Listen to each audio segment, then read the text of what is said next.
ধামরাই উপজেলা স্বেচ্ছাসেবী সমাজ কল্যাণমূলক প্রতিষ্ঠান বেস্ট ডান ফোরামের উদ্যোগে সাধারণ জনগণ এবং বেস্ট ডান ফোরামের নিজস্ব অর্থায়নে সুবিধাবঞ্চিত ৩০০ মানুষের মাঝে শীত বস্ত্র বিতরণ কর্মসূচি ২০২৫ উষ্ণতার ছোঁয়া এর কম্বল বিতরণ করা হয়েছে। বিস্তারিত দেখুন জহিরুল ইসলামের প্রতিবেদনে। বেস্ট ডান ফোরামের প্রতিষ্ঠাতা ও সভাপতি জনাব আব্দুল্লাহ আল মামুনের সভাপতিত্বে উক্ত অনুষ্ঠানে প্রধান অতিথি হিসেবে উপস্থিত ছিলেন ধামরাই উপজেলা নির্বাহী অফিসার জনাব মামুনুল আহমেদ অনিক।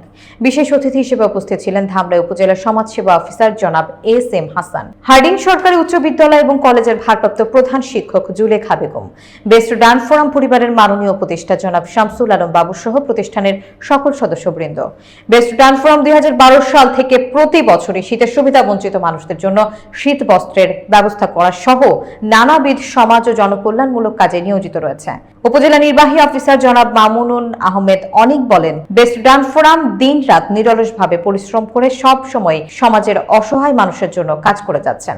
তারা সুবিধা বঞ্চিত মানুষদের কাছে ভালোবাসার প্রতীক হয়ে উঠছেন।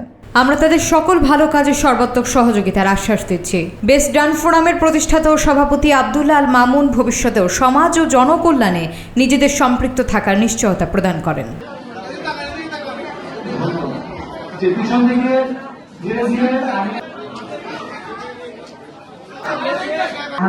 সমাজ কল্যাণমূলক কাজের মাধ্যমে বেস্ট ডান ফোরাম মানুষের পাশে থাকার চেষ্টা করেছে। আজ